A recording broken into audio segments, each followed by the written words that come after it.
జరిగిన భూసేకరణ కూడా తప్పుడు పద్ధతిలో చేసినారని చెప్పి ఎన్హెచ్ఆర్సీ చెప్పింది.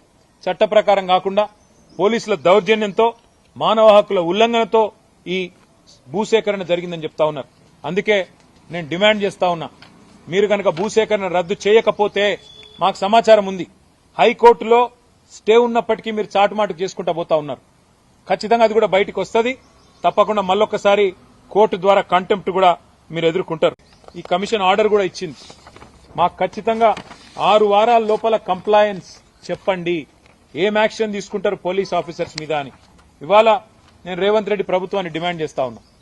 ఏ అధికారులైతే పోలీస్ అధికారులు ఎక్స్ట్రాల్ చేసినరో, ఏ అధికారులైతే ఇవాళ ఎన్హెచ్ఆర్సీ చెప్తున్నదో చిత్రహింసలు పెట్టినారు, ఆడపిల్లల మీద అఘాయిత్యానికి పాల్పడ్డారని వాళ్ళని సర్వీస్ నుంచి డిస్మిస్ చేయాలి. సస్పెండ్ కాదు, ఖచ్చితంగా సర్వీస్ నుంచి తొలగించాలని చెప్పి మేము డిమాండ్ చేస్తున్నాం. ఈ రాష్ట్రానికి ముఖ్యమంత్రిగా మాత్రమే కాదు రేవంత్ రెడ్డి గారు, కొడంగల్ ఎమ్మెల్యేగా ఉన్నాడు, అట్లే రాష్ట్రానికి హోంమంత్రి కూడా ఆయనే. మరి పోలీసులు చేసిన ఈ దౌర్జన్యం ఆయన 3 రకాలుగా బాధ్యత తీసుకోవాలి. స్థానిక ఎమ్మెల్యేగా సిగ్గుపడాలి స్థానిక పోలీసుల దౌర్జన్యానికి. రాష్ట్ర హోంమంత్రిగా నిజంగా సిగ్గు ఇజ్జత్ ఉంటే ముక్కు నేలకు రాయాలి. రాష్ట్ర ముఖ్యమంత్రిగా నీకు సిగ్గుంటే రాజీనామా చేయాలి ఎన్హెచ్ఆర్సీ చెప్పిన తర్వాత. ఈ కమిషన్ ఆర్డర్ కూడా ఇచ్చింది.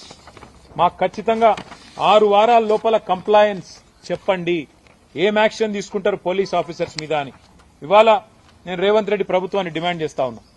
ఏ అధికారులైతే పోలీస్ అధికారులు ఎక్స్ట్రాల్ చేసినరో, ఏ అధికారులైతే ఇవాళ ఎన్హెచ్ఆర్సీ చెప్తున్నదో చిత్రహింసలు పెట్టినారు, ఆడపిల్లల మీద అఘాయిత్యానికి పాల్పడ్డారని వాళ్ళని సర్వీస్ నుంచి డిస్మిస్ చేయాలి.